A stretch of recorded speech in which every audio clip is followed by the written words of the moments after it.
No vídeo de hoje, a gente vai estar falando sobre a fórmula da área da circunferência. Então, para a gente entender de forma simples, a gente vai abordar o que que é o π, né? Entender o que que é o π, entender como é que surge a fórmula também do comprimento da circunferência e então abordar a fórmula da área da circunferência. Então, para começar, a gente vai tentar entender o que que é o π, né? A gente muito se fala no π, mas às vezes a gente se perde no significado dele. Então, desde a antiguidade, a gente sabe que em uma circunferência, em um círculo, a relação entre o comprimento da circunferência, que é essa área esse comprimento externo dela aqui, e o diâmetro dela, que ligaria um ponto ao outro aqui passando pelo centro, essa relação, essa divisão, ela é bem conhecida.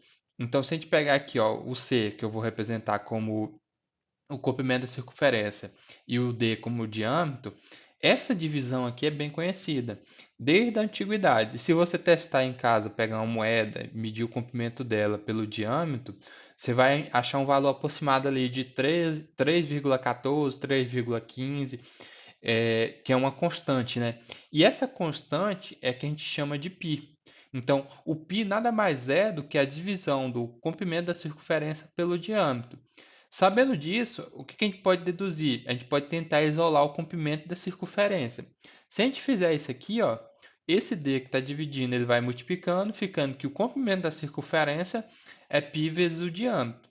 Só que observe o seguinte, o que é o diâmetro? O diâmetro é o ponto que liga de uma extremidade à outra passando pelo centro da circunferência. Só que isso também é conhecido como dois raios, porque o raio é de um ponto ao centro. Então, um diâmetro é igual a dois raios.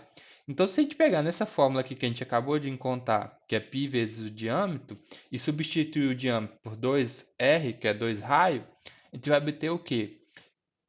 O comprimento da circunferência é π vezes 2 raios. Se a gente só reorganizar essa fórmula, a gente vai ter que o comprimento da circunferência é 2πr, que é a forma mais tradicional que a gente conhece, né? Que na maioria dos livros vai estar. Daí que surge a fórmula do comprimento da circunferência.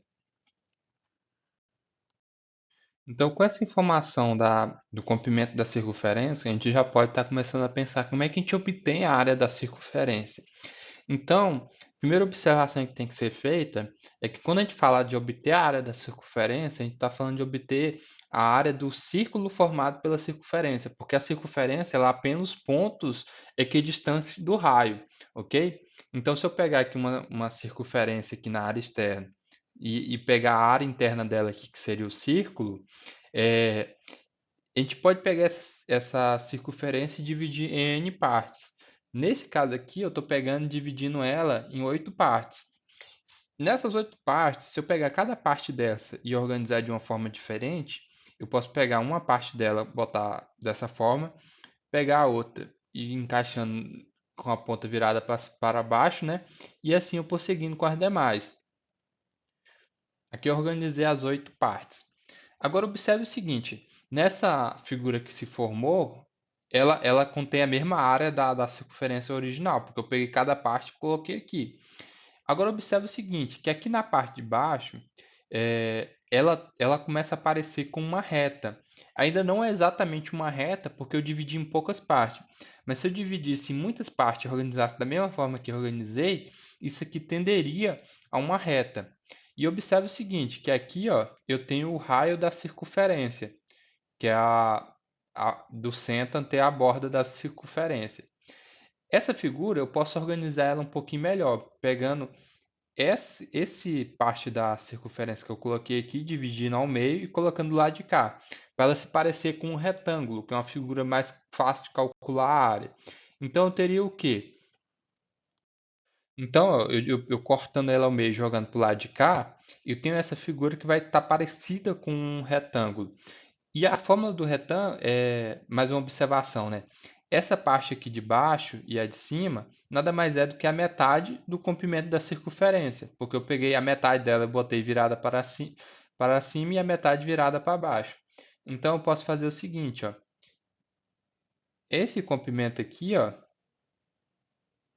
é o quê? É o comprimento da circunferência que a gente viu anteriormente, que é 2πr, né? Só que aqui é só a metade, então dividido por 2. Então, o 2 está dividindo aqui, eu posso cortar um com o outro, ficando πr.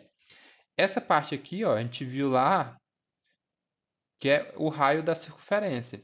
Então, em um retângulo, que é o que a gente está tentando similarizar aqui, a área é um lado vezes o outro. Então, eu teria πr vezes r. Com isso, a gente chega à área da circunferência como π vezes raio ao quadrado, porque aqui raio vezes raio vai dar raio ao quadrado. Então, aqui, de uma forma simples, a gente chegou, através da circunferência, tentando similar ela a uma figura de um retângulo, chegar à área da circunferência. Então, aqui, resumindo o que a gente viu no vídeo de hoje, a gente viu que o π é a relação do comprimento da circunferência pelo diâmetro, que isso aí implica que o comprimento da circunferência é o diâmetro vezes o π vezes o raio. E isso implica que o comprimento da circunferência é 2π raio. A área da circunferência, quando a gente similariza ela com um retângulo, a gente chega à conclusão que é π vezes raio ao quadrado, a área dela. Isso aqui foi uma demonstração simples, fazendo simulação com figuras. Existem fórmulas mais elaboradas de estar demonstrando essa fórmula da área da circunferência, através de uso de integrais, mas é uma forma simples de a gente estar demonstrando.